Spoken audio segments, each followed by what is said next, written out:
Paradise is offering a large variety of floor and wall tiles at very competitive prices. Builders Paradise has over 2 million pieces in stock, lots of different styles to choose from. Whether you're renovating or tiling a new house, Builders Paradise has what you need. Wow! Oh, and remember, we're open all day Saturday to serve you better. This is something that you can't refuse. Visit Builders Paradise today at the C.A. Paul Southwell Industrial Site in St. Kitts or call them at 466-4938.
Good evening, a very pleasant good evening to the many listeners of VON Radio here on this wonderful Tuesday night here on the island of Nevis, first day of October 2024, and I want to welcome all of our listeners to this edition of the Let's Talk show.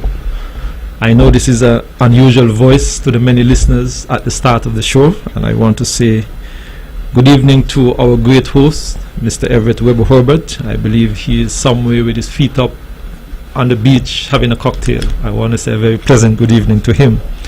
I also want to say good evening to my fellow panelists, Conrad Naya Liebert and also Mr. Roger Fifield. I want to say a very pleasant good evening to Mr. Theodore Ted Hobson QC, well, it's now Casey, and also Mr. Edric W. Stanley.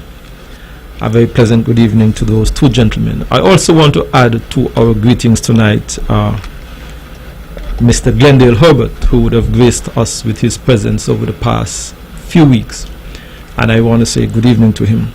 I want to say good evening to all of our listeners here in the Federation of St. Kitts and Nevis, to those who are listening to us in the British and United States Virgin Islands, to those who are listening in St. Martin, in Puerto Rico, in the Windward Islands, St. Vincent and Lucia, Dominica, Grenada, as far down as Trinidad and Tobago, Guyana, and the entire South American continent, as we have listeners far and wide. Let me say good evening to those who are listening to us in the great United States of America and Canada, and all the way over the pond in England, in Europe. We also have listeners, I have been made to understand, all the way in Taiwan. Our students there in Taiwan, good evening, good morning, or hello to you.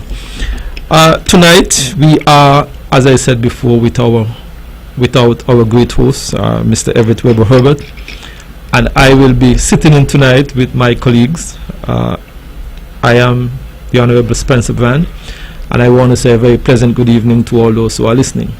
Let me take this opportunity to remind our listeners that this is your show.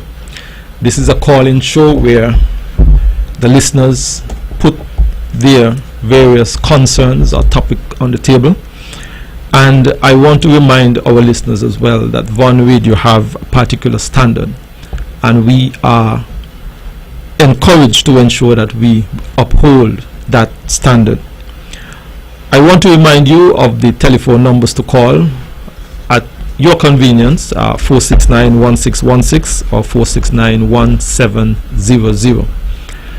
I also want to say to our many listeners that please remember to get your thoughts and you can write it down on a piece of paper if you so wishes, and so when you call in you can present your argument very clearly.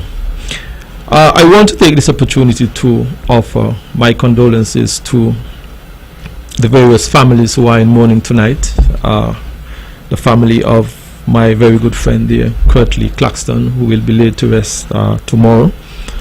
A very personal friend of mine. I want to say to the entire family how, I know that he will be greatly missed, and I hope that they can remember him with very fond memories. I also want to say to all of those other families who are in mourning tonight, please accept my sincere condolences, and I hope that they can remember their loved ones with fond memory. If you are celebrating tonight, whether it's a birthday, a wedding anniversary, or some accomplishment in your life, I want to wish you a wonderful evening, and I hope you are having a wonderful, wonderful time. I want to also say, and I'm going to now turn it over to Conrad Naya Liebert. I want to say welcome back, Naya.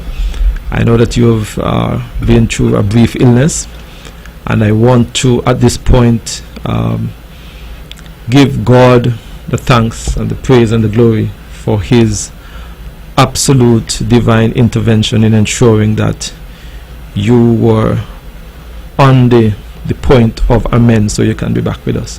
Naya, good evening and welcome. Good evening, Mr. Brand, Honorable Spencer Brand. And present good evening to you, Mr. Roger Fifield, and good evening to the very hard working staff here at Von Radio. Thank you for having me back. I want to thank Von Radio for welcoming me back to the program. Yes, I've been away for a while, not being so well, but first I want to give thanks to those who actually offer the praise for my well-being, for my getting better. And it's been a lot of praise from the Christians, from the Muslims, from the Rastas, everyone who actually lift up my spirit when I was pretty much down at times. I must say, without that, I'm not sure what would have happened. And so I cannot go on without thanking everyone for actually spending time and for their concerns and really uplifting my spirit at a time when I was down. I was actually in in the hospital in St. Kitts for over 5 weeks. But I'm back now. I'm on the mend, and I'm here once again to contribute to this conversation, which I'm always wanting to be a part of. And so I look forward this evening to a very healthy discussion. Mr. Roger Fifield. Good evening, Honorable Minister Brand, and a special good evening to Naya, and welcome back, Naya. I am happy that you are now able to be back in your seat, and you know, as you would have said, to God be the glory, great things He has done. You know, it is something that we as human would go through from time to time, but each of us have our own individual course in life, but we must always remember to lift up one another. And now it's really indeed a pleasure to have you back this evening. Mr. Brand, I too was out for a period of time, not because of illness, but other reasons, and you know, I was kind of astonished, you know, to get, you know, a few messages, you know, asking and inquiring, you know, what happened to me, if I'm, you know, if I'm off the program, if I'm sick and stuff like that. And you know, I mean, some of the messages that I got was really surprising from certain persons, you know. So I just want to thank all those who listen each and every Tuesday, and we hope that you would continue to listen. It's a program that we can learn from you, and you can, of course, learn from us. Mr. Brand, we just had Independence a couple of weeks ago, and I want to say congratulations to all the recipients who got awards for Independence. I don't know the names or limbs offhand, but I just want to say congratulations to all. I also want to say congratulations to all those who were awarded, I think might have been a few weeks or a week or two before Independence, for the, I think it might have been the Development of Community Affairs Unsung Hero Awards. I want to say congratulations to all those who were awarded also, Mr. Brand. Mr. Brand, once again, it's nice to be back. I want to thank the good people of VON Radio, who from each Tuesday, for inviting me on this widely listened program, and I know that it would be a fruitful program this evening, and I am looking forward for the discussions, and also for the callers to call in, and we can have an interactive session this evening. Once again, thank you, Mr. Brand. Well, thank you, Roger, and I want to say how delighted I am to have you back. Let me extend heartiest welcome to you as well. I know you were away for, I believe it was on some official business, if I am correct, and I believe that it shows, Roger, that the messages that you would have received is that people look forward to listening to this show on a week-by-week basis. And I certainly want to say to you, it is good to have you back, and welcome back. I want to join with you to congratulate all those persons who would have received Independence Awards. I thought that the list was a very broad section across the community, in entertainment, in nursing, in education, in business. And I believe that their contribution to the development of Nevis over our 41 years of independence was certainly recognized at our 41st anniversary of independence. I also want to offer congratulations to those 9 awardees, those 9 young persons who received recognition just last week, Friday, on the Youth Impact Awards. I was very impressed by the profile of these young people. Oftentimes we hear the negatives that our young people are involved in, and to listen to listen and to actually witness the good contribution that these young people are making to our country and to our development. I was very impressed. Volunteerism, in entrepreneurship, in business, you name it, our young people are stepping up to contribute to the development of our country. So I want to congratulate those 9 persons, and I believe as well that their recognition would also be a catalyst for other young persons to take pattern form and to be so recognized. I want to join with you as well, Roger, to commend those persons who were recognized from the Community Affairs Initiative. I felt that here in our communities we have persons who continue to do remarkable work in our communities, some of our unsung heroes, some of the persons who are behind the scenes, and I'm indeed delighted to see that they were so recognized. Tonight I want the listeners to listen to our Prime Minister, his presentation at the ongoing United Nations Assembly there in New York. I had the privilege of listening to this presentation, and I must say that I thought that this was one of, in my mind, one of the better presentations that I would have heard coming from a leader from a small island development state. I thought that he touched on many of the right notes as it regards to small island development states. I thought that he was bold and courageous enough in signaling really to the rest of the world that it cannot be business as usual. I want the listeners to hear it if they have not heard it before, and then we can have a brief discussion on it, gentlemen, after, or of course we can certainly go into any other direction. The Assembly will hear an address by His Excellency Terence McKeodrew, Prime Minister and Minister for Finance, National Security and Immigration, Health and Social Security of St. Kitts and Nevis. I request protocol to escort His Excellency and invite him to address the Assembly.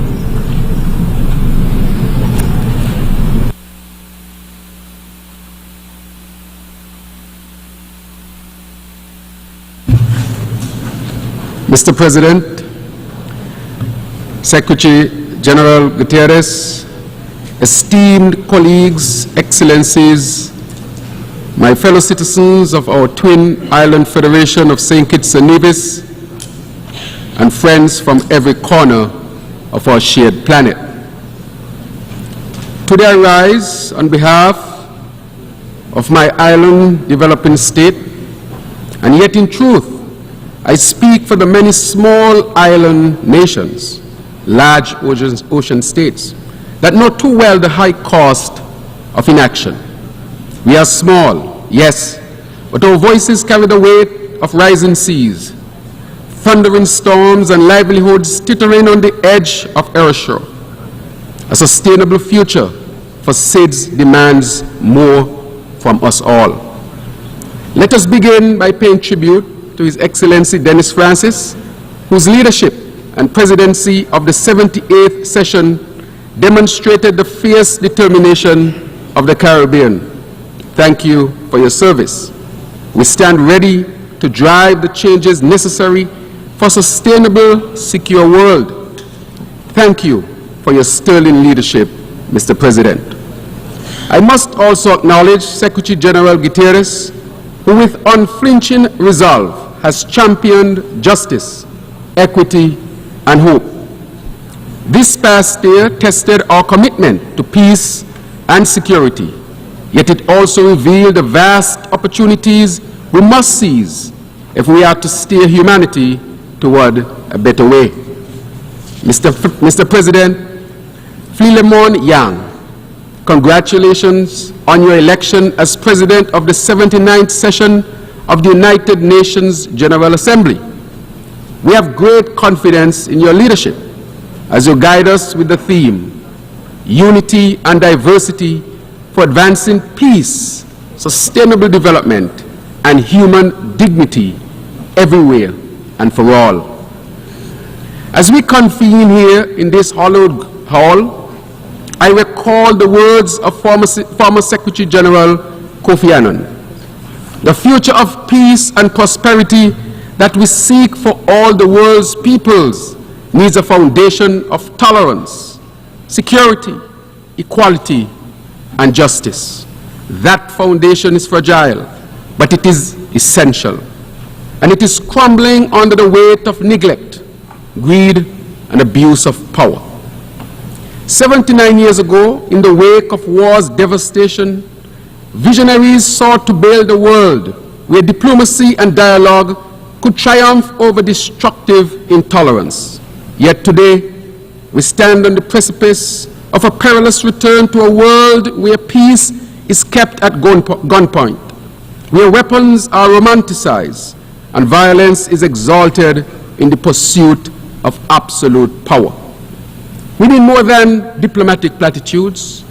We need a humanity steeped in decency, justice, equity, and inclusivity.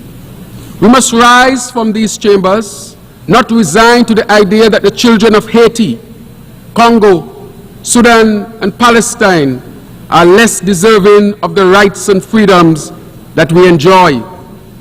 We are all one people, one world. We cannot have peace without justice, nor justice without true, solid equality. In the Caribbean, our lived reality of rising tides, washing away our hopes of unforgiving heat, setting ablaze our dreams. We pray for rain and receive the floods, dragging our homes and our futures to the abyss. When the guns flood our communities, tearing children from their mothers' arms, it is a collective cry for action. When the global south starves while food wastage continues unabated, we must be shaken from our complacency. The harsh truth is that the world is becoming mortally insecure. We stand on disappearing shores. We are besieged by storms, natural and man-made.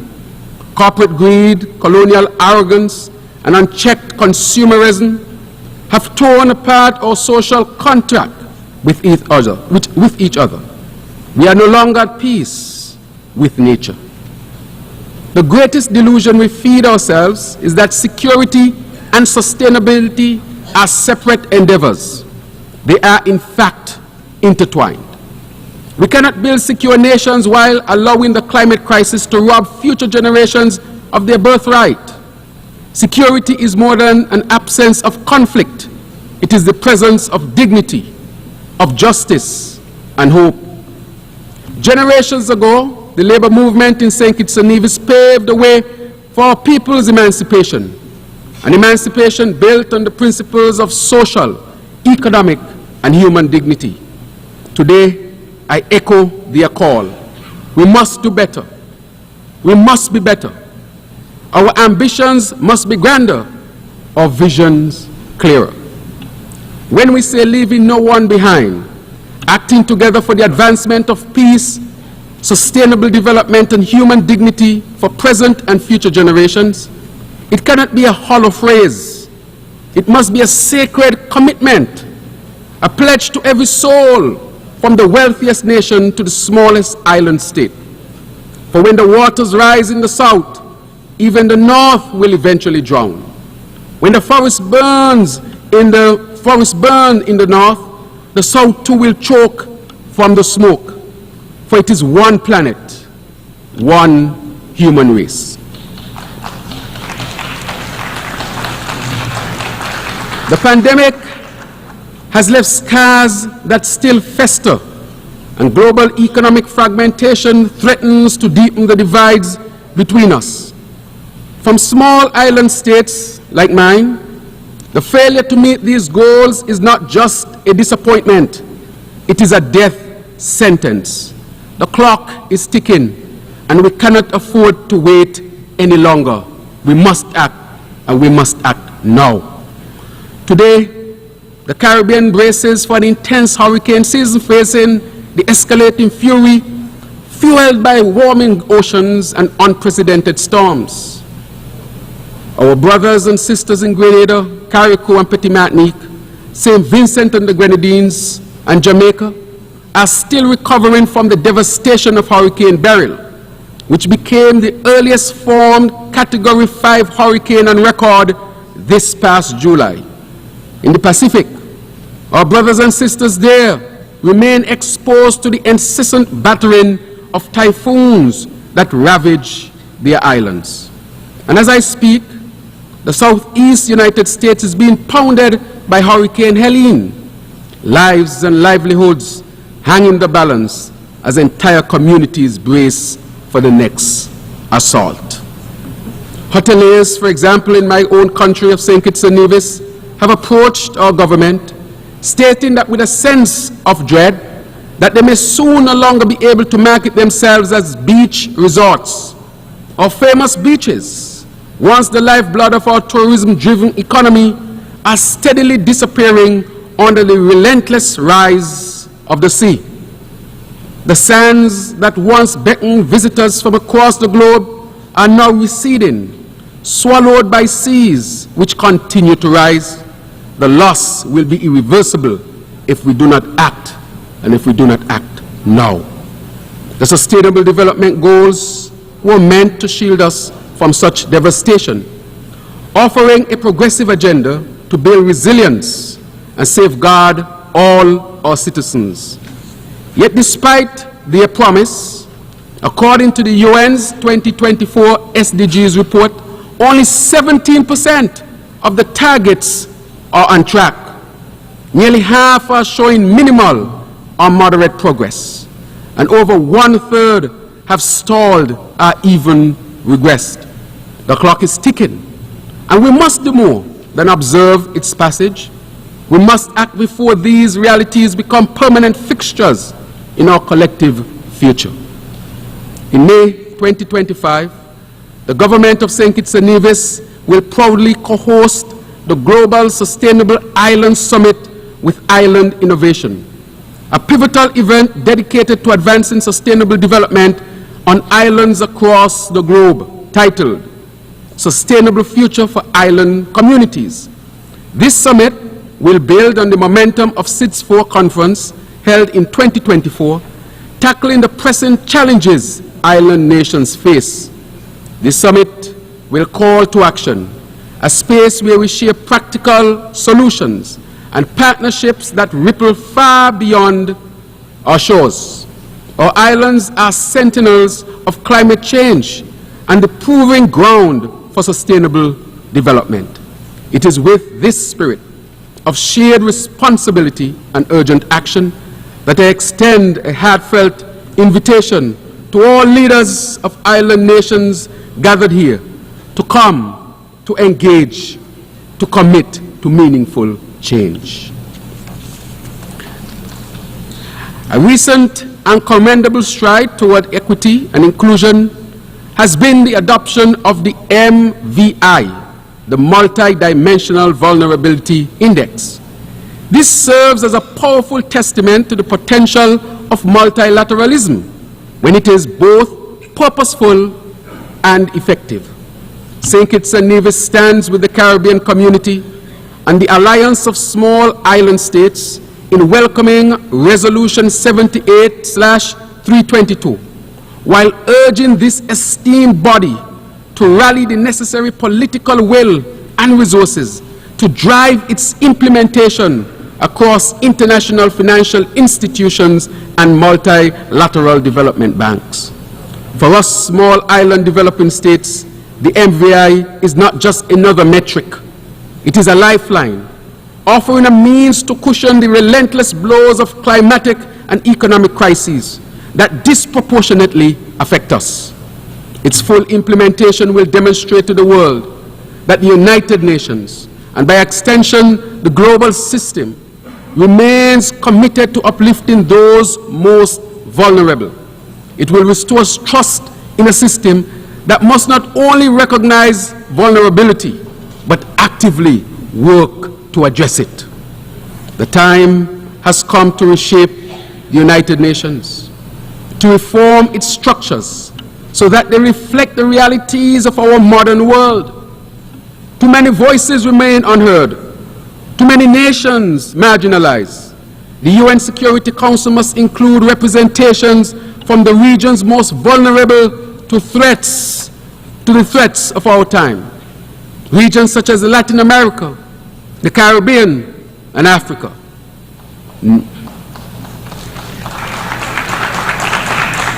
Nowhere is this change more urgently needed than in the international financial architecture.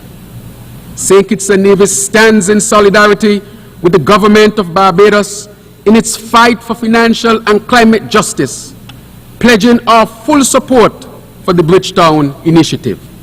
This bold framework demands a reformation of the global finance, making it more responsive to the unique vulnerabilities of small island developing states like mine. We cannot build resilience without first ensuring that the international system works for the most vulnerable among us. In the Caribbean, we continue to call for and guard our zone of peace. The Argyle Declaration serves as a shining example of how we in the Caribbean manage security challenges. We go back to basics.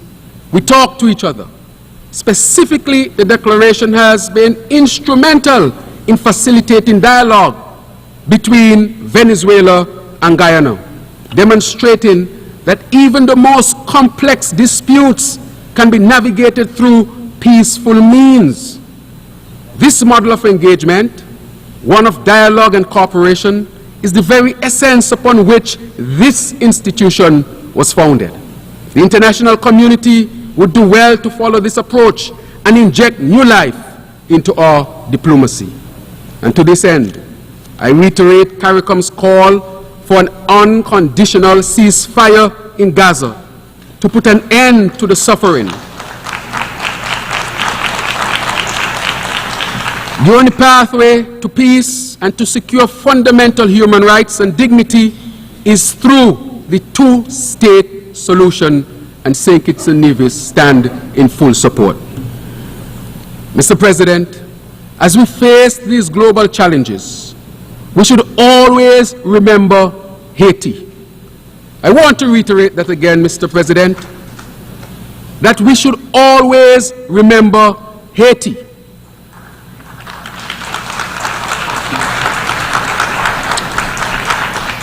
Haiti, the beacon of resilience and courage, stands at the crossroads of its next chapter.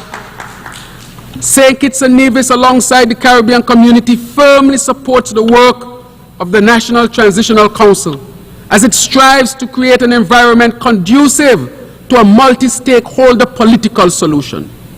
Haiti was there for the downtrodden of the world, lighting the path toward freedom for many. And now the world must be there for Haiti, not because it is a place of sorrow, but because it remains a symbol of human endurance and defiance against injustice. With the establishment of the Multinational Security Support Mission, the Caribbean community seeks to usher in a new day for Haiti's families. And to this end, I want to thank the government and people of Kenya for their significant contribution.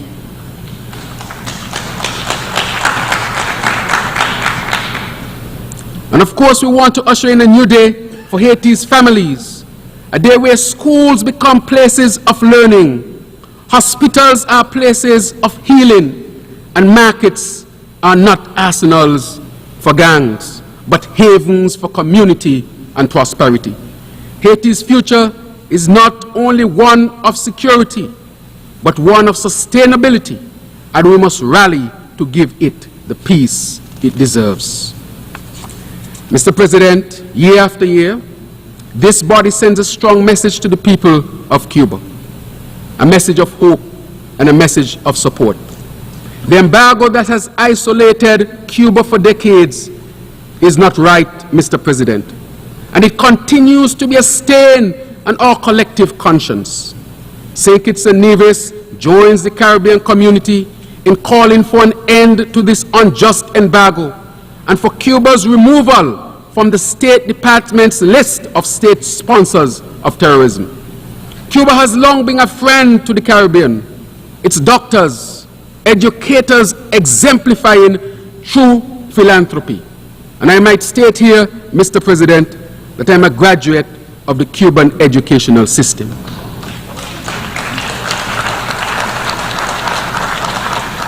Instead of denigrating the island, we should elevate and learn from its sustainable solutions that have empowered their people and in turn the region.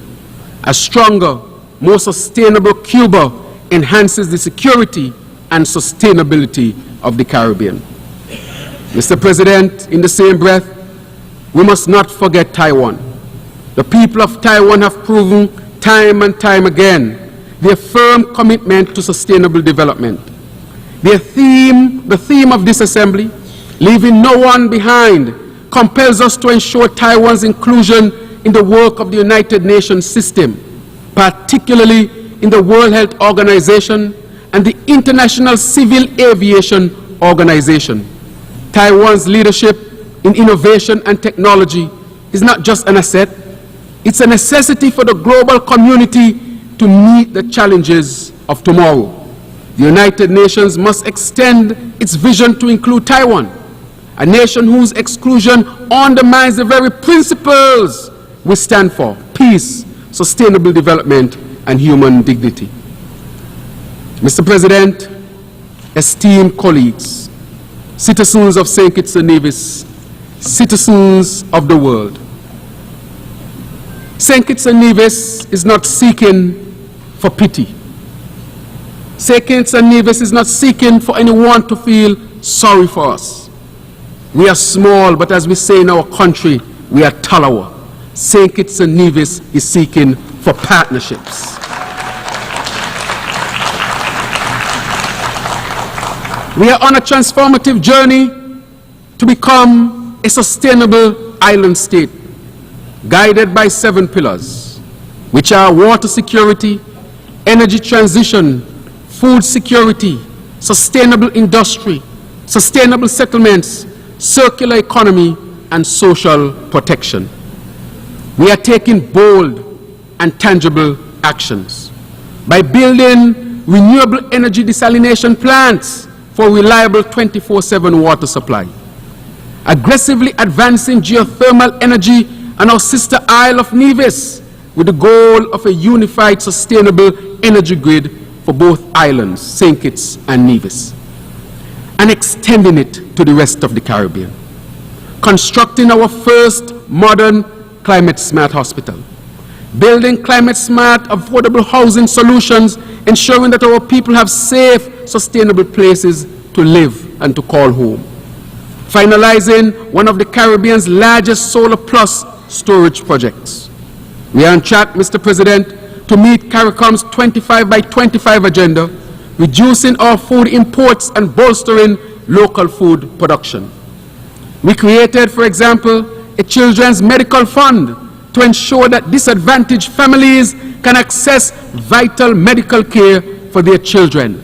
And may I state, Mr. President, that as a result of this policy, St. Kitts and Nevis recorded no death of any child between the ages of 1 to 4 in 2023.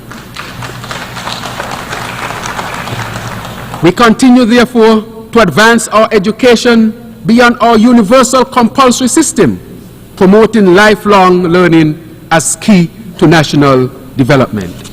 All of these and more we are pursuing, Mr. President, demonstrating to the world that we don't just complain.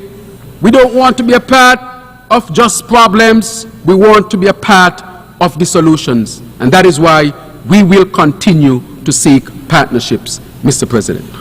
My friends, we stand at the crossroads. We can no longer afford the luxury of inaction. We must meet the moment with the courage it demands. We must reject business as usual and embrace a new path forward, one that values people over profit, one that prioritizes the planet over power. As we gather in this assembly, let us remember, we are all stewards of this fragile world. The rising tides do not respect borders, and the fires of conflict burn without discrimination. For St. Kitts and Nevis, for the Caribbean, for every small island nation whose future hangs in the balance, I ask you to stand with us. Let our voices rise like the oceans that surround us, powerful and unyielding, calling for a future where peace is not just the absence of war, but the presence of justice, of sustainability, of hope. Mr. President, citizens of the world, leaders, all who are present, together, let us seize this moment and shape the future. Together, let us stand proud and strong. Together, let us act now, for the moment demands it. Thank you very much.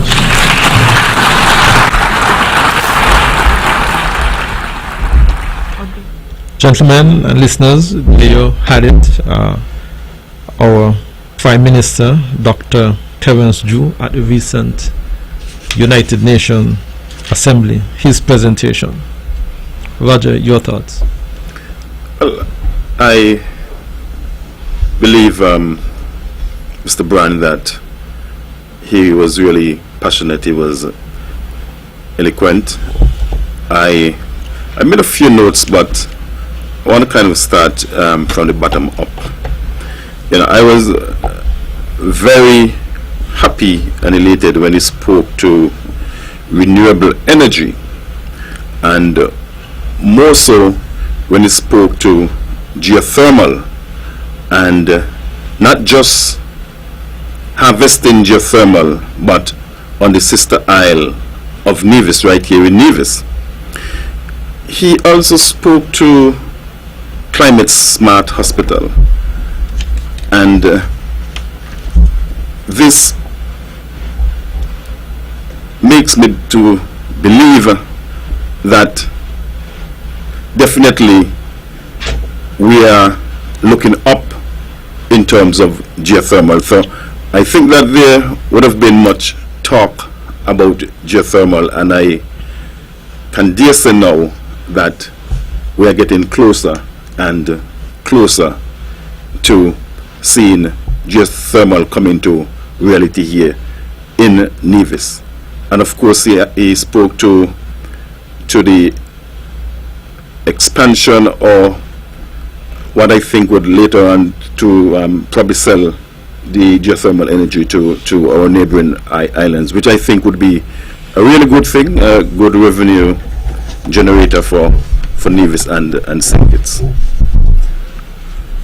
He spoke passionately about Cuba, and of course we all know, and he said it, that he's a product of Cuba. He studied in Cuba.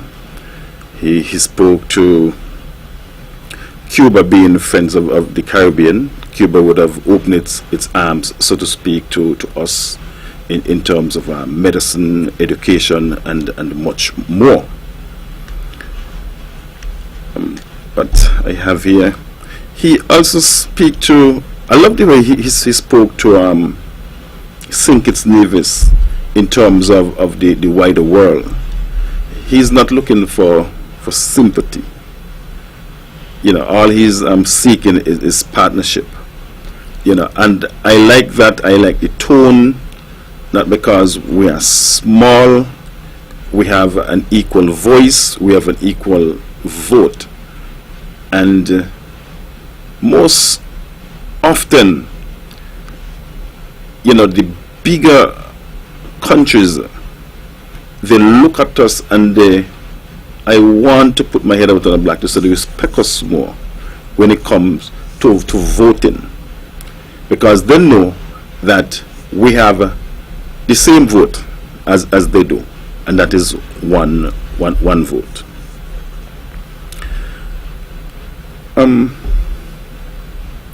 He also spoke to Haiti, you know, passionately. And I think that might have been just a few days ago, might have been, that I heard on the news that the gangs in Haiti have now taken control of one of the major ports in Haiti, which is really a pity. And I believe that the Haitians, they need more help. He would have also spoken to the fact that the Kenyan government would have sent in some troops to help to keep the peace. I think that, you know, there ought to be more. He spoke. I just love the way he spoke. He spoke to the schools in Haiti, and he said that the schools should now be, or the schools should be a place for learning, the hospital a place for healing, and the markets should not be a place for gangs.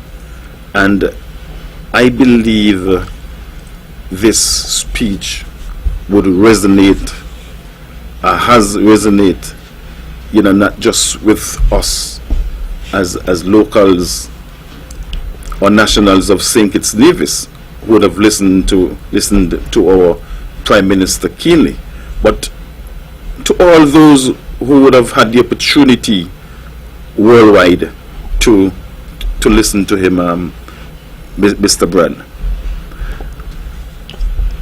I don't know if you want me to go on. Well, I'll ask Naya to chime in.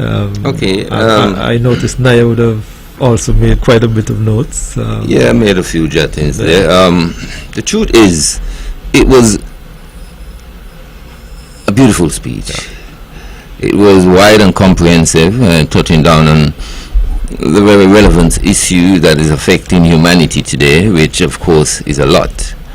But I must say, good speeches are not scarce these days. Every time you hear them, they have really made a good job at coming across pretty well. And I think Prime Minister Jew did exactly that. He spoke to issues, global issues like the war that is taking place today. And I think one great example that is put forward is the conflict between is it Venezuela and Guyana, right. And how that was resolved in such ways, you know, amongst us Caribbean people, as opposed to, you know, conflict of war and the consequence of losing life and deaths and so forth, which we are seeing today all over the world. I think if they can probably take a book from our page in that respect, we probably would not have been seeing what we are seeing today in Gaza, in Israel and what is happening in Ukraine and all that. It seems to me that diplomacy, there's something not really pure about it. There seems to be a lot of double standards as it relates to international diplomacy, as it relates to really bringing peace and reducing the suffering to the people of the world today. And I think that was, you know, a good thing in his speech. As I said, it was a beautiful. He spoke to climate change, how much it's affecting us. You know, he spoke to the fact that the hoteliers are saying they're no longer marketing the hotel and speaking about good beaches, because we're dealing with a rise of sea level that seems to consuming our beautiful beach. And I've been to the beach quite recently, almost every morning in the last 2 weeks, and that's what I'm realizing. I'm realizing now they are literally putting big stones on the beach because the beach has been consumed. And I'm saying, is this a good thing? But it seems to be a worthwhile thing in terms of sustaining and creating some form of beach, because it is fundamental to our tourism product, you know. Climate change, as he highlighted, seems to be affecting small island states much more than big countries. Yet it's the big countries that are contributed towards the breaking down of the elements that leads to these climate change. And so he focused on that quite well, I think. He spoke to us crime at home, which of course we cannot overlook. And I think so many good speeches have been made in that regard. sometimes I think maybe, some of these leaders can probably record a speech, and every time somebody did, the radio station can play it, because they constantly repeat themselves all the time. When, we experience these rising murders and circumstances of that sort. Because sometimes I just think it's just empty words, really. I'm not talking about his speech in particular, but every time we hear somebody dead, and you hear the premier and the prime minister, not just of St. Kitts Nevis, they keep saying the same thing all the time, to be quite honest. And we are not really seeing much of a solution in that respect. And so highlighting crime at home in that international forum, I think it's a great thing. And I think one thing we got to think about, it's a more unified approach, because the same crime affecting St. Kitts Nevis, the same crime affecting Antigua, St. Martin, and the general region. And maybe if we come together as governments, we probably can have a more concrete approach, really, because the waters between us is simply one big pool, or even a small pool.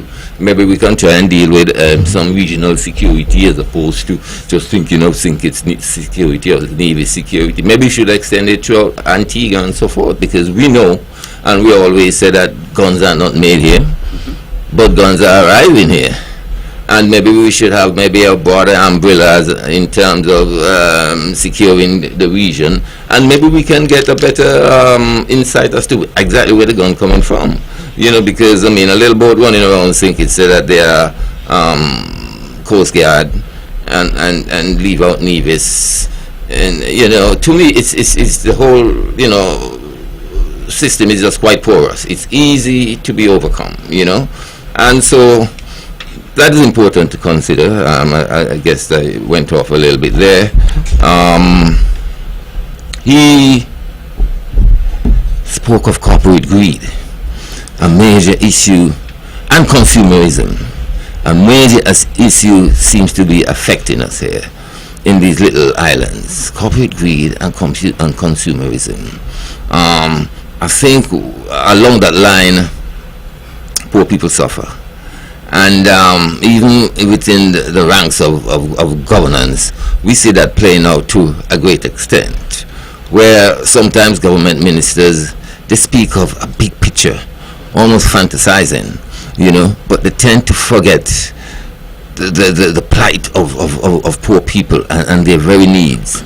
They tend to feel like success lies in an aggrandized kind of economic atmosphere, where some people seems to be getting all of it, and they create a class of people which seems to be just the gardeners, and some people look at that as real development. I hear some people talking about Dubai and Nevis, and the southern part of Nevis becoming like the Dubai of Nevis.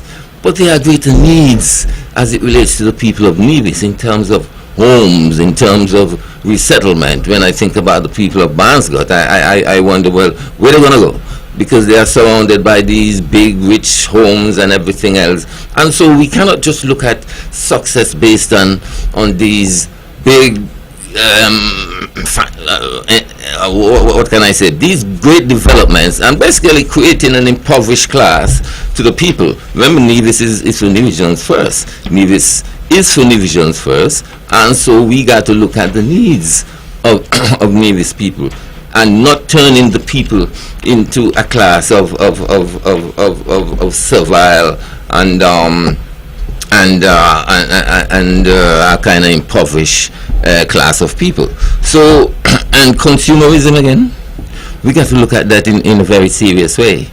I find governments of the Caribbean is truly sometimes driven by that, that shines they put on things which is temporary. It is temporary, and the very important issues are set aside, like health, like education, and I find sometimes in Nevis we tend to fall into that kind of category too, and we got to be very careful about that, because to look nice for 2 months is okay, but what about in the third month? It makes no sense. People dress up Nevis and put her on stage and she looks nice, but the real issue is Nevis is not doing really well. you know. And so these ideas come to my mind when the Honorable Prime Minister spoke towards consumerism. He spoke about sustainable developments and goals, and he said it's only 17%. We can look at as an indicator of really achieving that, and I think we got to work on that. We got to work on that. We got to work on that. We got to work on food security. We got to work on alternative energy. We got to work on water security. He spoke towards the dissemination plants that he's on about in Sinkis, and I hope they're doing some in Nevis, because sometimes Nevis get left out of a lot of things.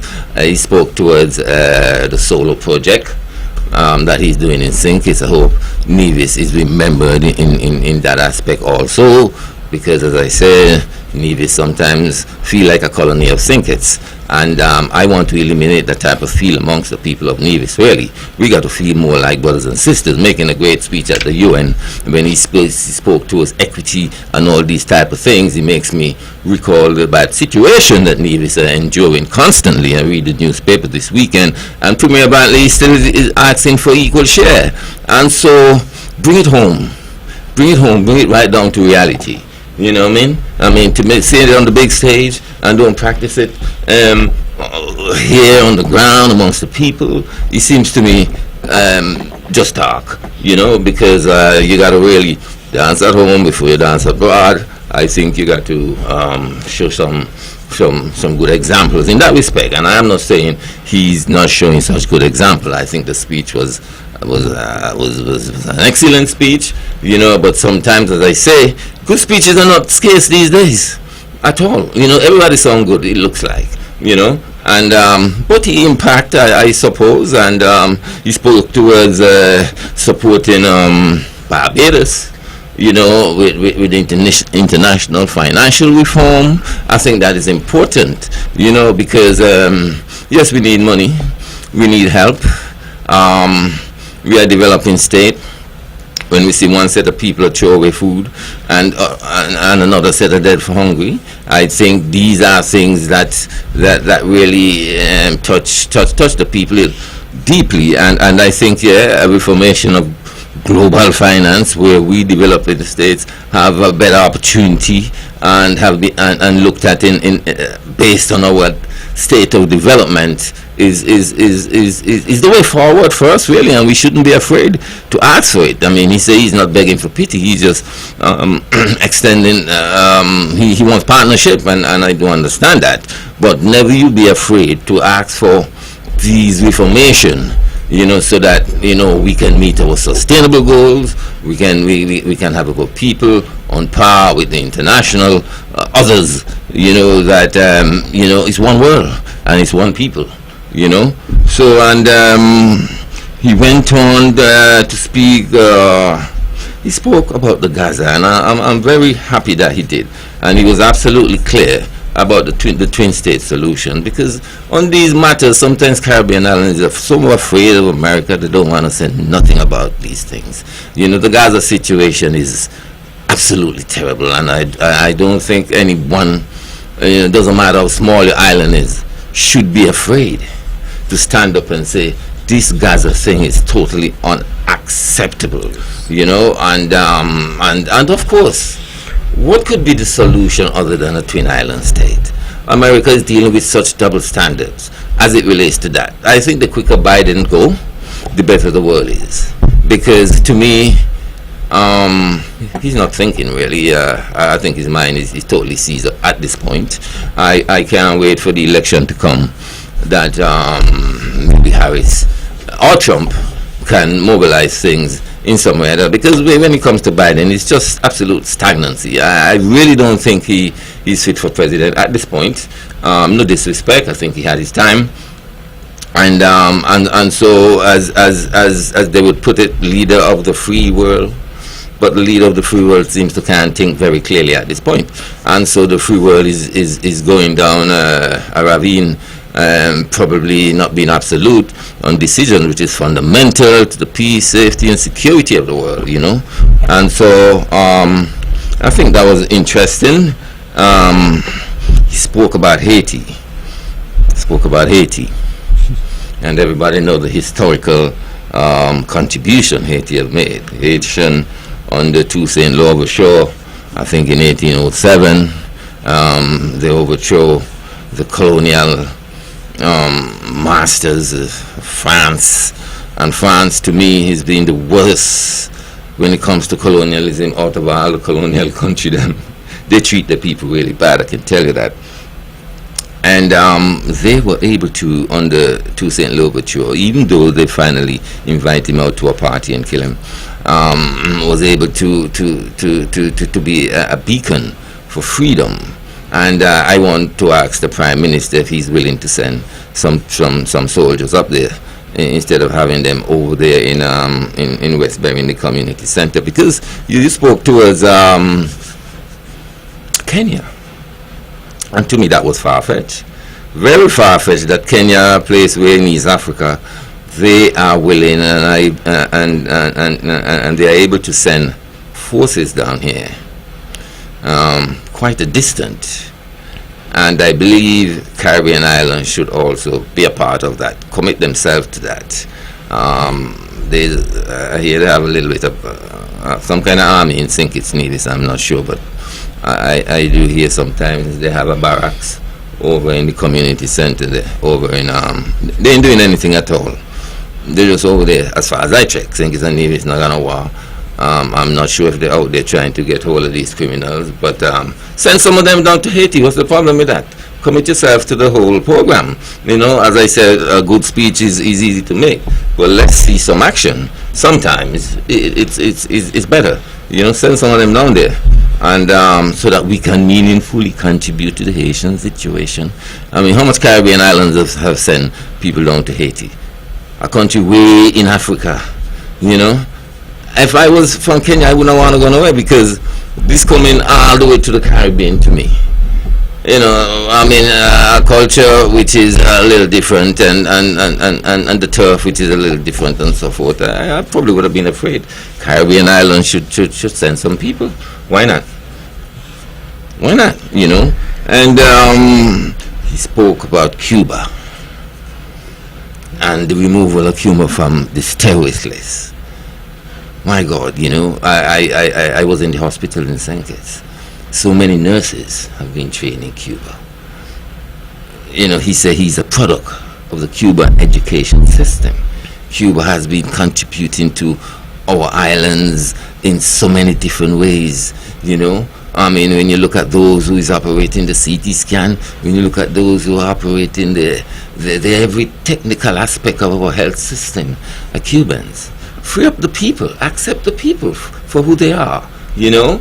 And of course, again, I think he was brave enough to speak about that, you know, because again, we always got this thing that we can't say nothing because America is going to vex with us. Come on, we got to ride over those waves and give credence to those who are supporting us, you know. And I think we have a voice. Even though small we are, we have a voice, and we must constantly, you know, try to defend those that are very important to us. Whatever conflict they had back in the days of 1959 between, you know, Castro and all these type of, that have nothing to do with us at this point. You know, we find Cuba, if it was allowed to have more to do with the Caribbean would have been a much further ahead in terms of its development, you know, and its resourcefulness, you know, and its creativity.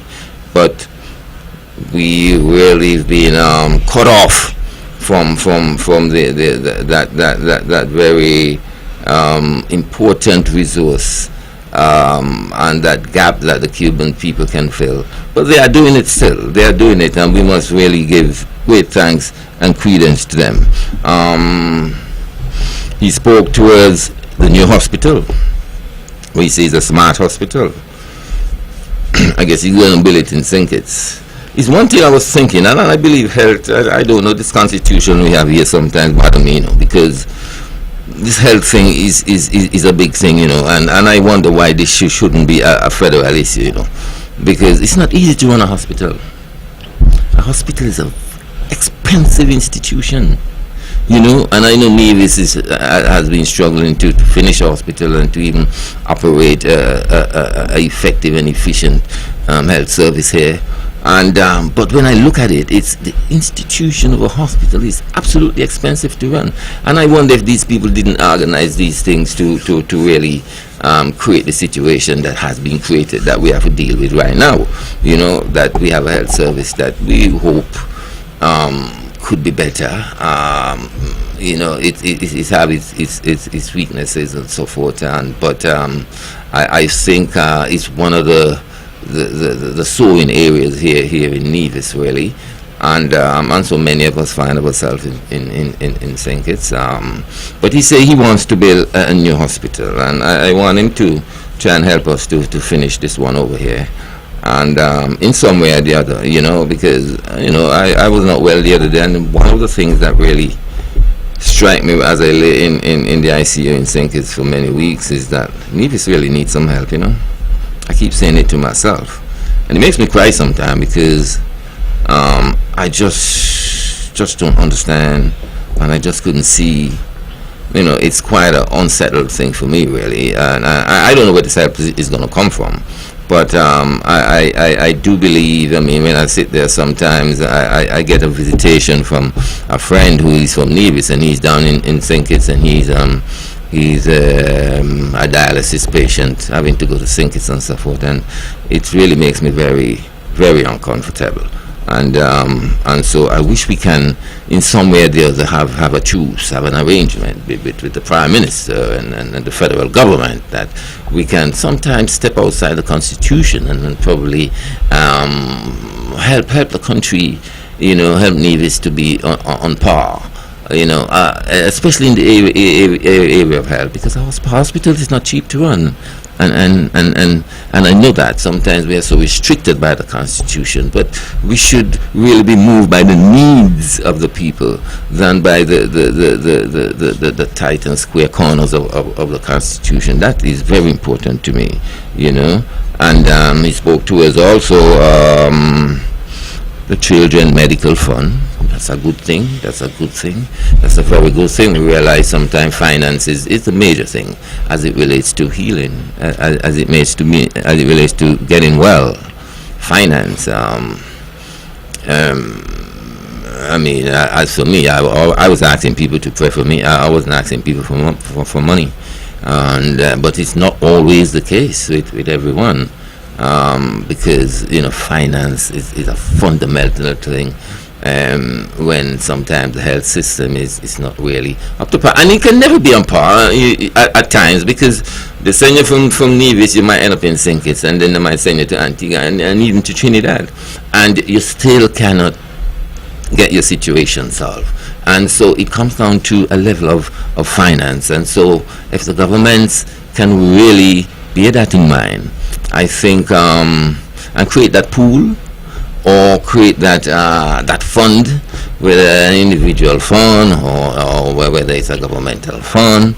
I know the island administration sometimes support people when they have to go away, and that's a good thing. And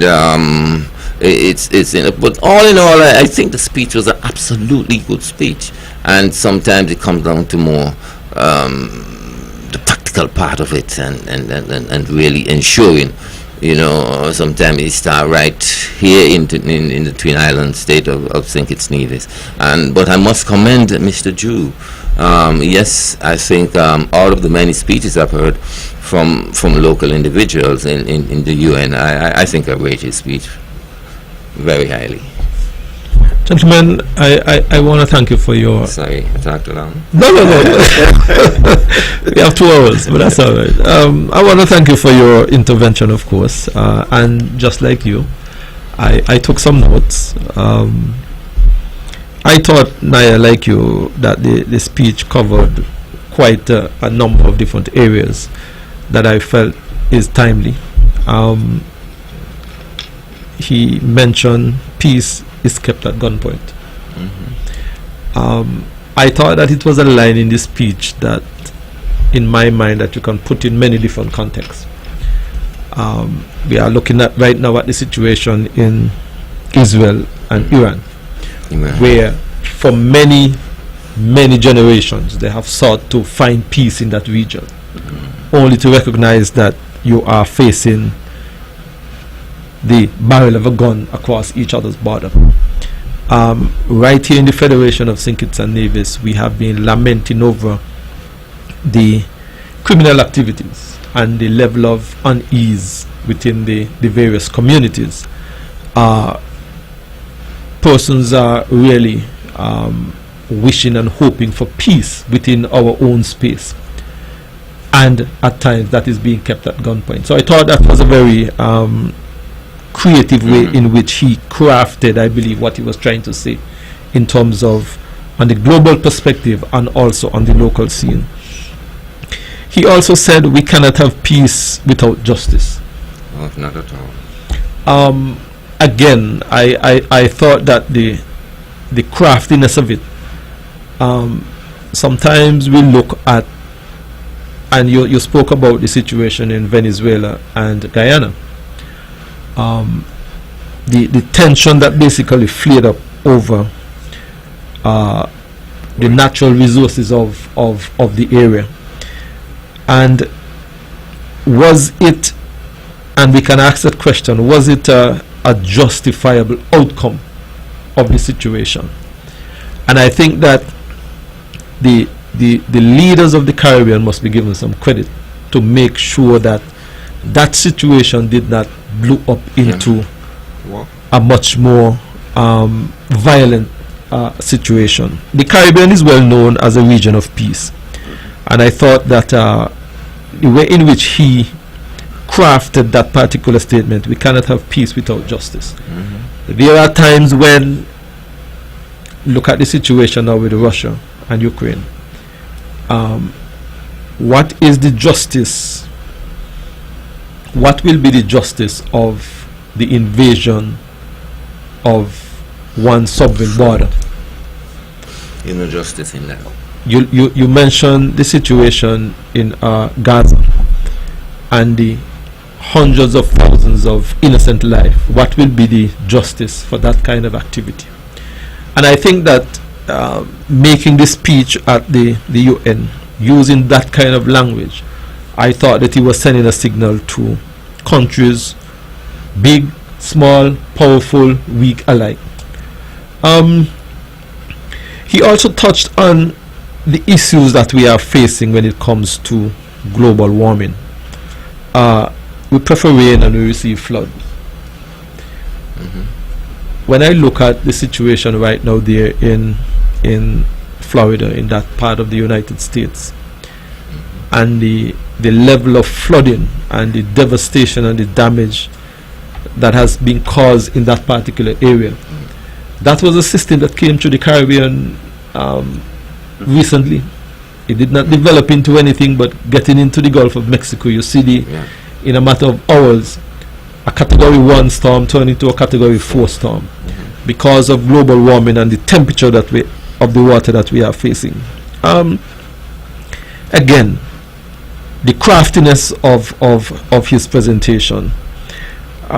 He said we stand on disappearing shore, and you mentioned about beaches. we've just had the passage of the little tropical storm that passed through. Oh, yeah. And the western coastline of Nevis, we see the scar of it. Gallows Bay along Pinnies, along all of that area. And we are facing the brunt of the effects of global warming.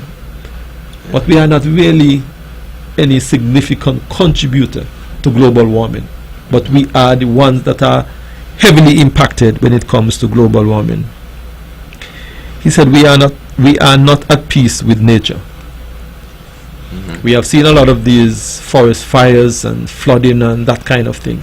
And I believe that a lot of the actions of man is creating these kind of natural disasters caused by man-made actions. Yes. And I think that is what he is speaking about in terms of the disruption of peace with nature. The international financial architecture that he spoke about, that Barbados have been pushing. Again,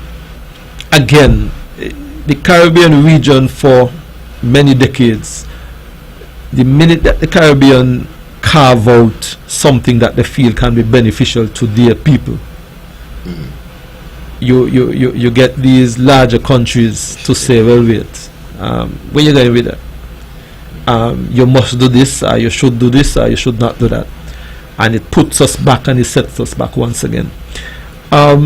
This international financial architecture is absolutely important for the development of the Caribbean, because I think that institutions such as the World Bank, the IMF, they have a kind of one-size-fits-all template, and a lot of times they don't necessarily reflect the needs of small island development states. You cannot really use the same template and the same procedures that you would use for a first world United States for a developing countries like Barbados, like St. Vincent and the Grenadines, like St. Kitts and Nevis. And that is what the argument has been about, to try and bring some equity in this international financial architecture. He mentioned unconditional ceasefire in Gaza. And leaving home tonight, I realized that instead of seeing a ceasefire, we are seeing an increase in the temperature of the war, actually. Escalation. A massive escalation where Iran have launched, I think it's over 200 plus ballistic missiles into Israel. Yeah, but... And this is something that can really develop into something that can be catastrophic for the rest of the world. And the reason why I said it, I remember when we heard about COVID. We heard about COVID in some far place in China, a place I think they call Wuhan. And we wonder where was Wuhan, and we wonder, well, that is far over there and it's not going to have any impact or an effect on us. And lo and behold, the entire globe felt the shock and the impact, so to speak, of what would have happened in Wuhan. This is happening miles and miles and miles away from us. But let's be real that this can have an impact on the Federation of St. Kitts and Nevis and the rest of the Caribbean, and of course the rest of the world. He went on to speak about the intense hurricane, and he highlighted the first hurricane for this season, which developed in the month of July, and it turned out to be a Category 5 hurricane in that developed in July. That is unheard of. We have never really had a hurricane develop into a Category 5 that early in the season. And all of these are the kind of impacts that we are seeing as it relates to global warming. All in all, I felt that the tone of the speech was exceptional. You are correct, Naya. We have heard many speeches before, but I thought that this particular presentation, in the time that we are in the context in which he was able to make that presentation, brings a lot more to the fore. And he is saying that, listen, we can do better and we have to do better. Temperature rise, sea level rise, we have to now think seriously about these folks who are now out in the sun and giving them some protection because of the high temperature that we are now seeing. All of these are happening because of what is happening in these first world and developing countries. And St. Kitts and Nevis, other Caribbean countries are feeling the brunt of it. I want to say, gentlemen, that when you put the presentation of the speech in the context that it was, I thought that it was a very well delivered speech. I think that it touched on many of the right notes, and I feel that if it spoke about our good friend Taiwan and Cuba and the contribution that they have been making to humanity, but yet still they are locked out of the decision making process at the UN. He used the term, too many voices remain unheard. And I believe that he was speaking in context of a place like Cuba, a place like Taiwan. some other countries throughout the world that are not being given the kind of prominence at the UN and in Palestine. decision-making process. Palestine is one of Yeah.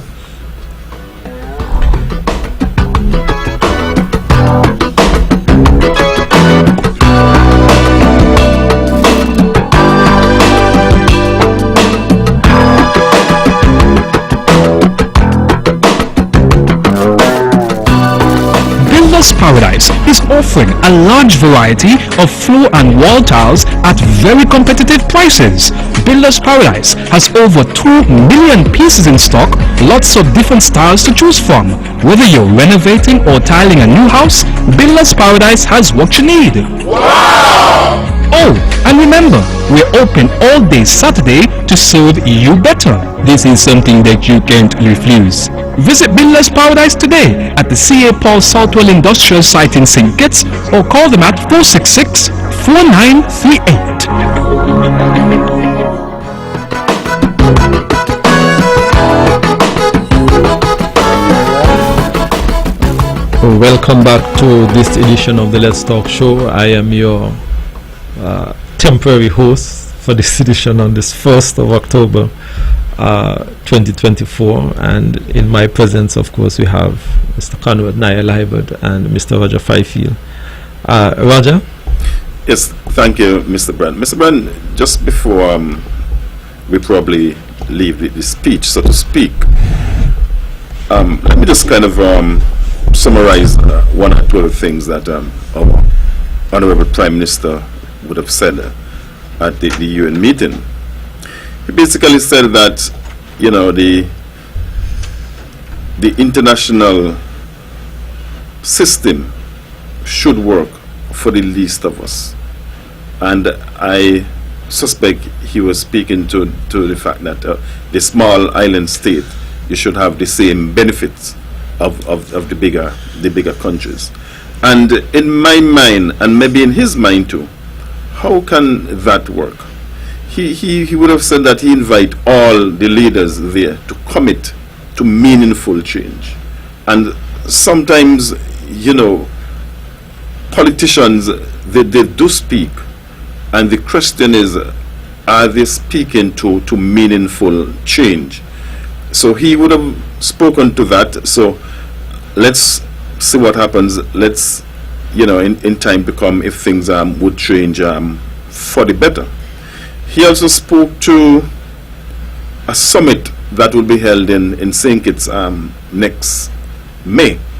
And I believe that summit would be beneficial in many ways. He spoke to the SIDS 4 conference that was held in Antigua, Barbuda recently. And just like the SID 4 conference that was held in Antigua, Barbuda, we saw an influx of persons, close to 10,000 persons for that SID conference 4 in Antigua. And I want to believe that we may not probably get as many persons as the SID 4 conference in Antigua, but we would get quite a number of persons, and that can equate to a number of things. You know, more jobs for taxi drivers, you know, more security personnel, because I believe that they would probably hire private security firms.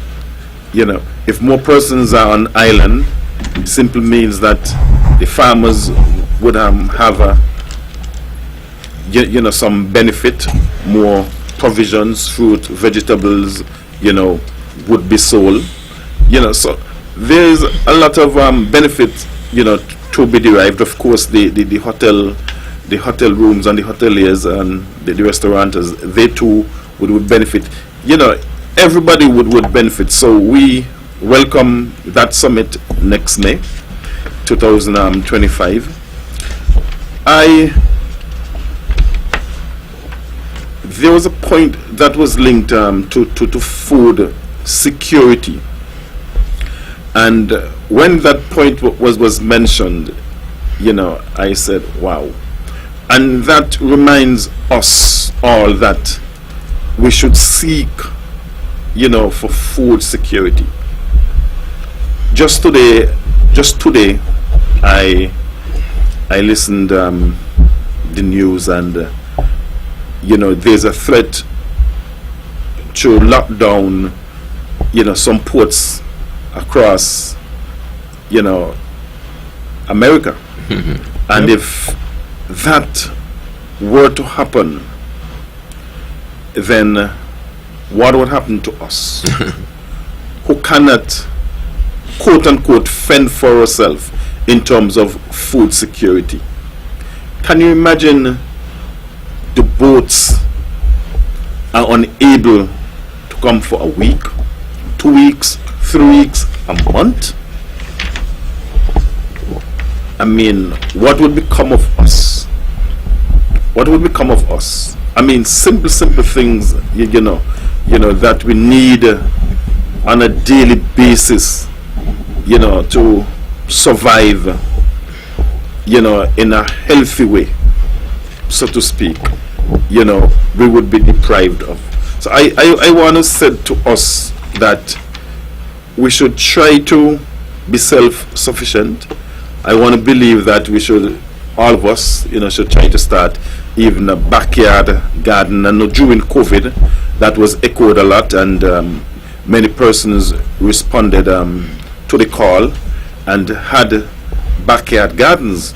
But it appears as if that after COVID, so to speak, that many persons, you know, would have forego, you know, the backyard gardens for whatever reason. So I want to believe that this coming on our heels now, it should give us some impetus, you know, some encouragement for us to go back to the land, go back to planting our potatoes. I can recall as a youngster growing up, my parents used to give me the corn and the husks to take to hard times to the corn mill to grind, to make porridge.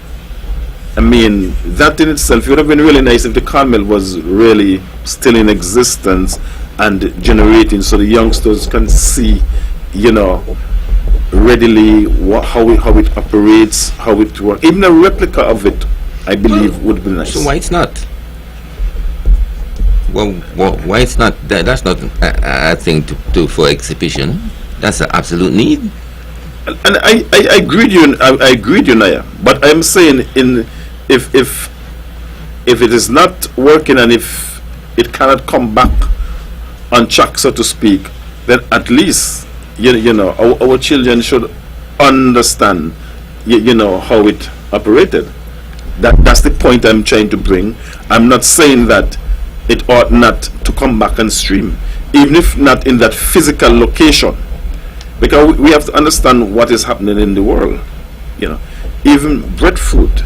You know, breadfruit used to be, you have what we call breadfruit flour, and I believe that the government agriculture station there in Prospect, Yes. I believe that they produce those kind you of know, breadfruit flour, and from breadfruit flour you can make breadfruit bread and other products. You know, even dumpling and cassava, you know, kanki and you know, those kind of products that, you know, the wheat flour would probably make. So, you know, I still want to put that pitch out for our backyard gardens. And the guy that was speaking about can't remember the name of the company now, but he was saying that, you know, the president can basically put them back to work for, I think it's a period of 80 to 90 days, but he's still saying basically after that, you know, they would go back and strike. His men would go back and strike because, you know, and what it boiled down to money. Everybody want money. Everybody feel as if that, you know, they should have some increase, whether rightfully or not, you know. And I believe, you know, there should be some negotiations, because, you know, it would affect a wide cross section of persons. A lot of work would be in jeopardy. You know, it's not just the chauffeurs, you know, construction people, hoteliers, yeah, you know, so many persons. And then when it come down the Caribbean chain, remember we get our stuff basically out of North America, you know, Miami, you know, this is the main hub basically that we get our ships from. And of course, you know, from straight across America, the most of the stuff will go into Miami and then send down the train to Puerto Rico and feed down to us. So I mean, we here, you know, we have to start wetting our houses. And when I say wetting our houses, you know, I don't mean to wet our house. We need to start to plant. You know, we have to start to look towards being self-sufficient as much as possible. Well, I suppose that is one of the sustainable goals. To me, the very most important one. Food security. I think we're doing so bad with that, really, as far as I check, especially here in Nevis. Boy, can't get nothing to eat too much, man. The fruits I eat, I find them in Best Buy and in Rams. And sometimes when I go there, you find yourself eating a lot of grapes and plums and all kind of thing, you know. And you wonder, really and truly, if these are really healthy stuff. You know, deeply so, because, I mean, I used to, when my mom was here, you know, food she loved so much, and every morning I used to give her fruit salad, but I find myself in these supermarkets buying these American foods all the while, and you know, we are doing really bad with that. I don't really think we are eating healthy. I met a guy the other day, you know, in the foods department of one of these supermarkets, and he said to me, he just come back from Dominica, and this is a lot of people in Dominica over 100 years old walk up and down, you know what I mean? Because we don't find them too much here. The people down there eat more roots food. I call it roots food, real food. But everything we consume, you go to the supermarket these days, and people run to the supermarket because the people down in the market can't go with them with the prices down there, you know. Maybe they got the better food down there.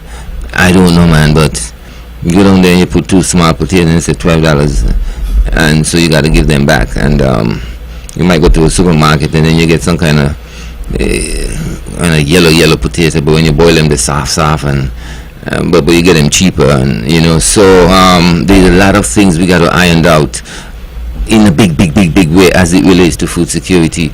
But you see, we tend to on this fast-paced kind of living. I'm not sure if that is a part of this consumerism thing, you know. But it looks like we're on this fast-paced kind of thing, man. That we're no longer dealing with health. We're dealing with probably convenience. And maybe a lot more have to be done, you know, from the agriculture department. Maybe more incentives and so forth. You know, I know 1 or 2 farmers are doing well enough in Nevis with their greenhouse and so forth. And I see a big project seems to be starting over at Cockle Church Road there. I understand they're going to be doing some big greenhouse work there and so forth. Which, you know, could be good. But the roots food are no longer in existence, it looks like. I mean, back in the past, again, you know, people used to, the water from the sink and the water from the bath used to run out, and, you know, you get some big Tanya and them type of stuff, you know. And, but no, everybody's doing the soak away thing now, and so the water goes under the earth.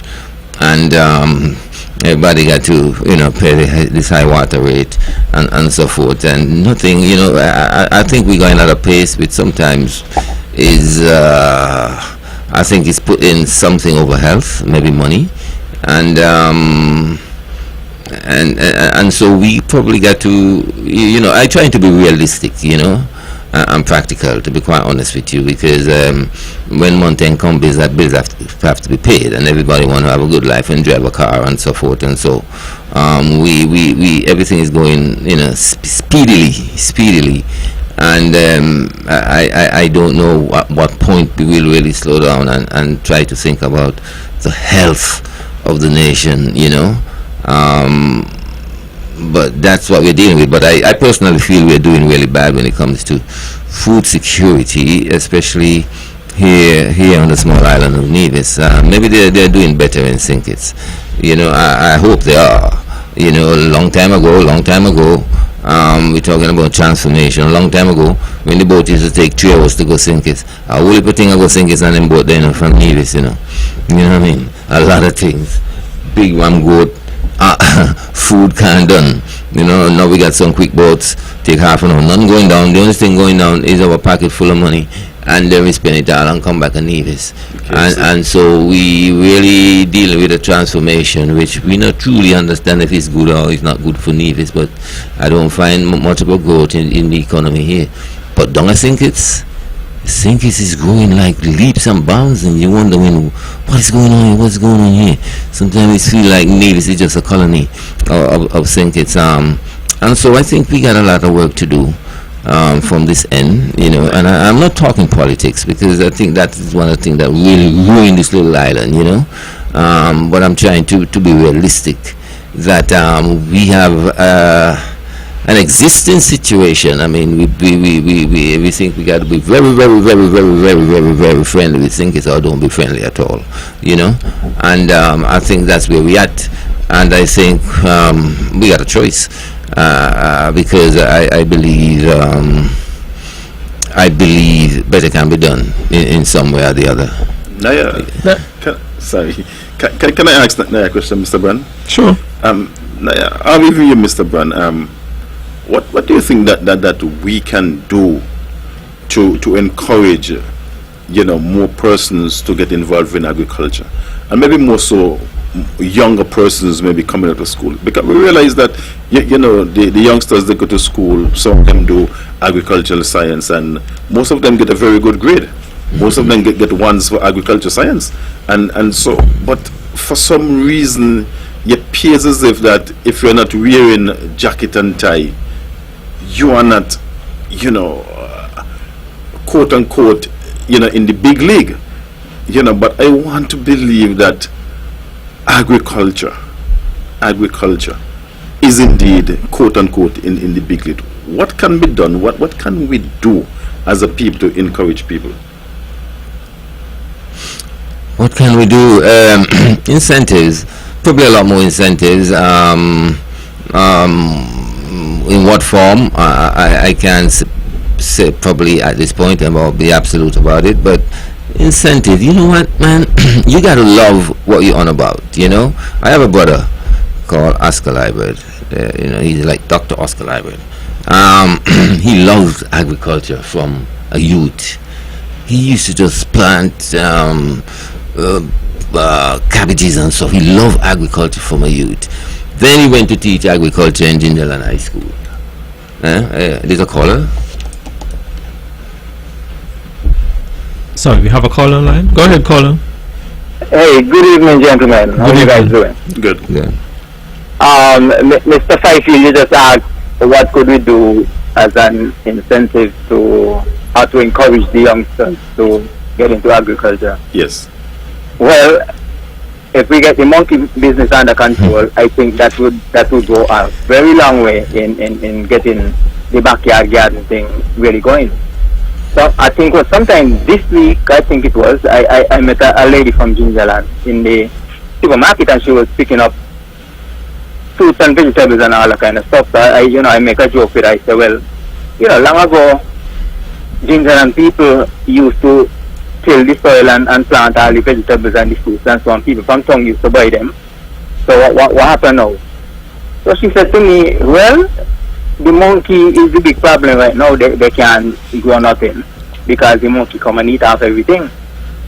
The agriculture department, I would have heard that they tell you about electric fence, the solar fence, whatever it is, but it's not everybody who could afford to buy the electric fence to fence their yard to do some agriculture. I would love that, but it's not everybody who could afford to invest in the electric fence. So until whoever it is responsible get this monkey under control, we bear the trouble here. Not only the monkey, but there's a long beak bird, right? They call trushy. Some people refer to it as trushy, the mango bird. Man, this thing's gonna wipe us out, because between the monkey, the mango butter, the trashy whatever in them, they're gonna wipe us out. They're gonna starve us in this country. So we gotta get a control. We gotta get some kind of control on these things if we're really serious about this backyard garden thing. Thank you very much for listening, sir. Thank you very much, caller. Well, the caller really hit the note, you know. And sometimes you search in your mind, and you wonder why. But you forget those little thing called the monkey. You understand? Well, who is really the problem. So it looks like, you know, energies must be spent in that respect. And man, if you ask me, I can't give you an answer. But you ask a very important question in terms of what can be done. I believe that we all can recognize that the methodology of farming has changed. We now are seeing that a lot of the farming techniques are now using these shade houses, and but I still think that the old methodology of root crops in particular is still a necessity. Incentive, I am the minister with responsibility for water. I know that the water department have given farmers reduce rates when it come to water. As a farmer, a registered farmer with the agriculture department, the government would have done some land clearing and land preparation for farmers. All of those were done in order to give some incentive to farmers. We have assisted with things like marketing and trying to find new market for our farmers. The government would have also went and construct a storage facility at Prospect, where I believe, and I stand to be corrected, I believe that they have between 4 to 6 large storage freezers where farmers can now be able to take their produce there and have them stored properly, and they can get produce at a much longer time here on the island of Nevis. That facility was constructed by the government to be incentivizing the farmers that, look, whatever you produce, we can store it, we can have it for sale to the various outlets here on the island of Nevis. The caller spoke about the monkeys. This continued to be an ongoing problem here on the island of Nevis, and he is absolutely correct. Unless and until we can get this under serious and significant control, it will always provide a challenge for farmers. The government alone has also created the farm down at Indian Castle, where they have planted lots and lots of coconut trees. I think it's a few thousand coconut trees, other fruit crops and so on, for not only for the government sale, but for the general public can get slips and shoots from to encourage farmers to get involved in farming. We recognize that in the past, farming was something that was done by older folks, and you are absolutely correct. We are not seeing as much younger person getting involved in agriculture as we would like. It is something that we have to continue to impress upon them, because in the Prime Minister's presentation, and I'll go back to his presentation, he spoke about 7 important pillars in terms of the development of St. Kitts and Nevis. He spoke about water security, and we here on the island of Nevis are presently engaged in our own water security. We are exploring some 9 additional wells. Naya, you ask about desalination. We are presently nearing the end of a small desalination plant there in the Butlers area. It was a donation that the Federation would have received when the Honorable Mark Brantley was Foreign Minister. It took some time to be implemented, but both St. Kitts and Nevis got a small desalination plant. and it's a solar powered. So we are making those necessary steps when it comes around our water security, food security. We continue to offer these type of incentive, as I said, water, land preparation, storage, marketing opportunity. We continue to try and explore new markets for our farmers. I know just recently we had a delegation from, I believe it was St. Martin, who visited the Minister of Agriculture here on the island of Nevis, exploring the possibility of providing exports to that. He spoke about as well energy, the energy security and the geothermal. I believe that if we are now going to be using a lot more technology in our farming, geothermal will absolutely be critical. It would also be absolutely critical when it comes to our water security and desalination. He spoke about sustainable industry, sustainable settlement, the new housing initiative and so on that must be sustainable. He spoke about the social protection, and Naya, you spoke about it earlier in your discourse earlier. Some of the challenges that some folks are facing in our communities, and that is critical as it regards to our social protection. He spoke about also the circular economy. Everything really revolves around each other, and I think that once we are able to implement and have these 7 pillars: sustainable, water, food, energy, settlement, I believe we can see St. Kitts and Nevis develop in a way in which we would like it to. Roger, you spoke about the summit next year, the Global Island Summit.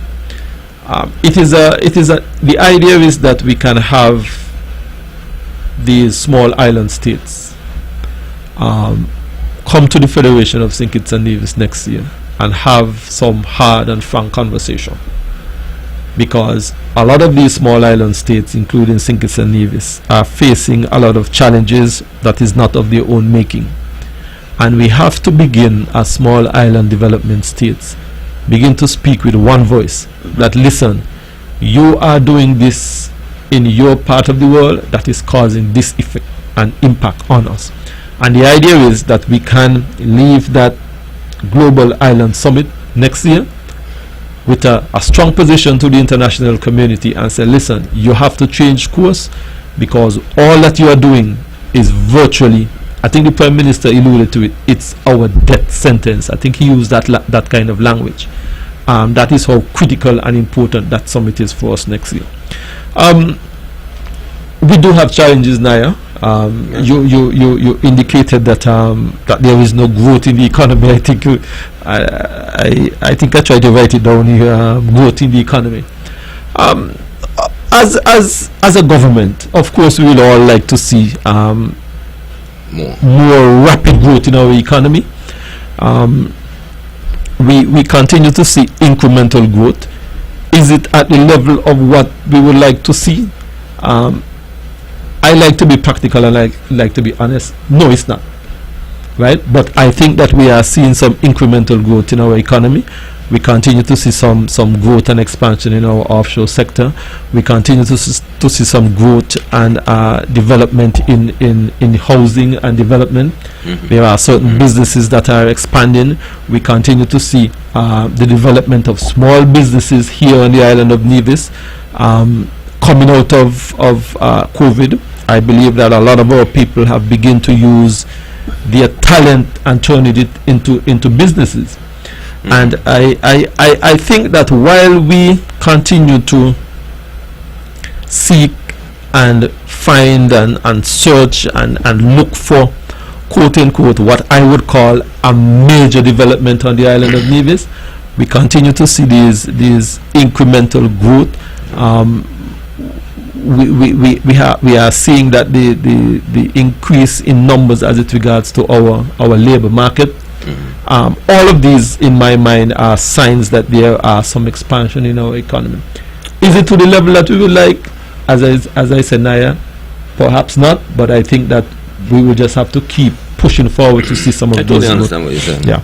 in that regard, sometimes I think sometimes the policies are quite not encouraging, especially to entrepreneurship and so forth. Sometimes I think, walking to Charlestown, I just want to see more happening. The stores are not much in numbers. I believe the restrictive policy of offering vendors 2 days a week to sell have actually totally wiped them out. Because nobody can survive if he's a vendor only having 2 days to sell. I just would like to see, I'm not about this big development that people dream about sometimes, I sometimes just like to see some a little more commerce happening amongst the people, and I find it's very present in our neighboring island, and I believe the absolute idea, the idea which seems to be absolute of taking people off the street is selling is suppressive to entrepreneurship. I believe, even the tourists, I believe, like to see the colors of the fresh fruits being sold sometimes here and there on the road. And I just find that walking to Charlestown sometimes is just too lonely. What do you think, Mr. Fife? Well, that might be so in a sense, Naya. When I reflect on yesteryear, we had a big shopping day set aside, so to speak, for shopping, and that was always on a Saturday. But I think every day is shopping. Every day is a shopping day now, because most persons, we have developed to a point. I don't think every day is shopping day at all. People go to the supermarket every day. Yeah. Yes. But I do understand the point that Naya is bringing forth.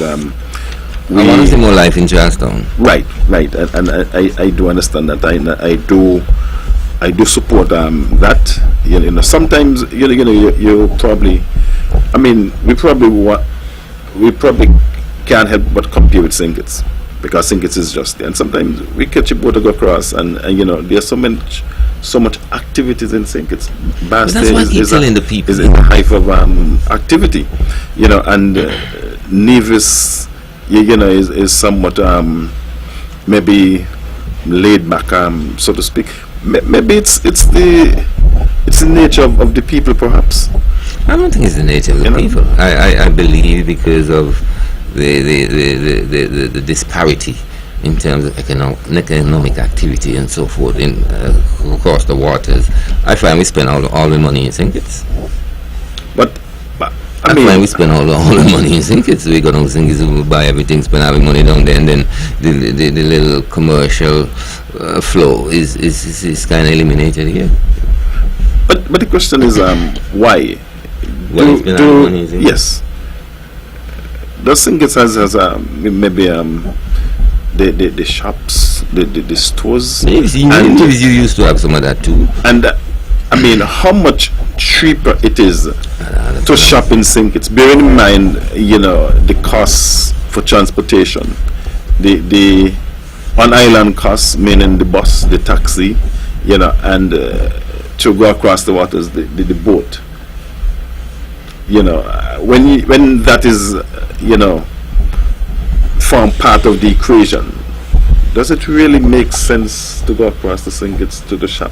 I don't know. Sometimes it appears to me, I'm subject to correction, but sometimes it appears to me that, it's like more of what I would term as an outing. Let's go St. Kitts. It's more of a Lima outing, and then I don't know, because some of the same things that we get in St. Kitts, some of the same things that we go to St. Kitts for, we can get right here.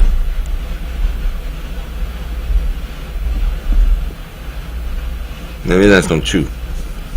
I find, and to be frank with it, and it's unfortunate, but I find that because of the disparity in terms of economic development between the two islands, our small economy has been sucked, to use that word. I'm not sure if it's the right word. I think it's sucked Nevis. And that's why sometimes commerce and so forth is so minimal here. And in the tendency of our people, you see, long time ago, like when the MV Christina sank, up here, Nevis people, you know, coming back up from selling things in St. Kitts. Yes. But now we don't do that anymore.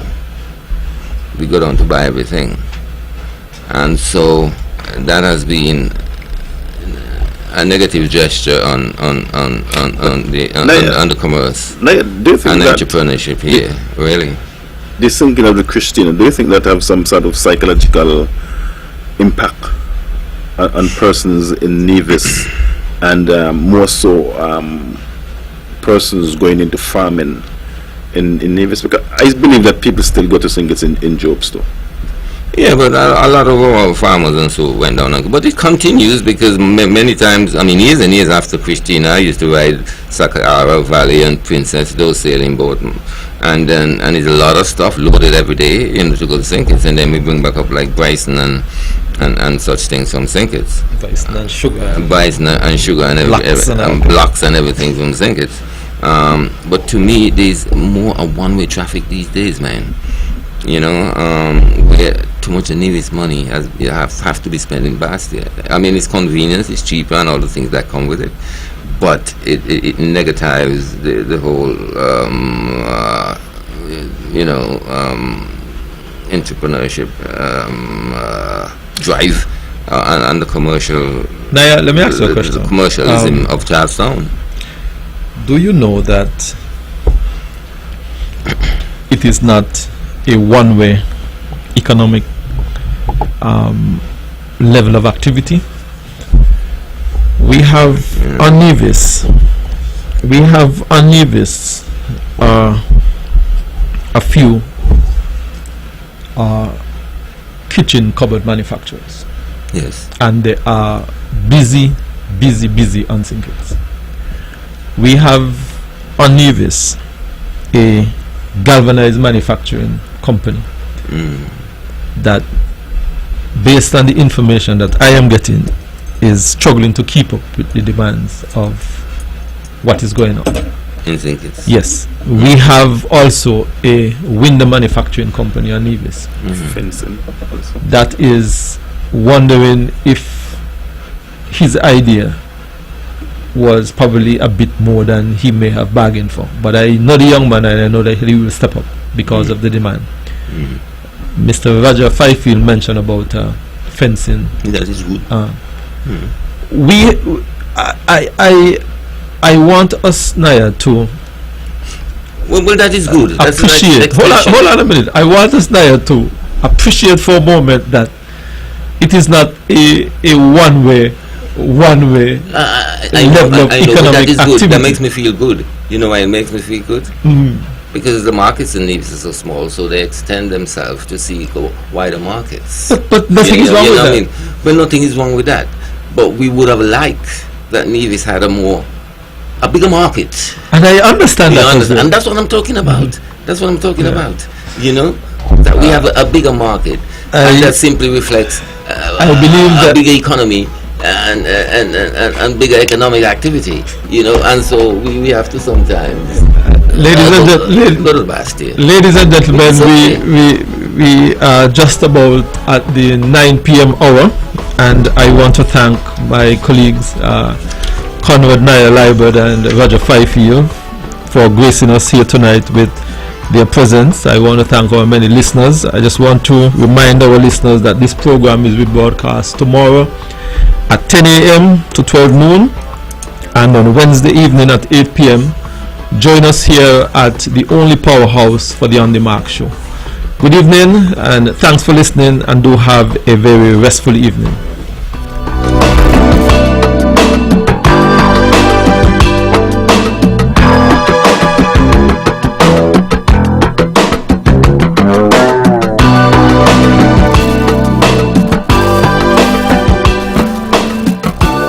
The views and opinions expressed on the preceding program were solely those of the participants and do not necessarily reflect the views of the Nevis Broadcasting Company Limited or its advertisers.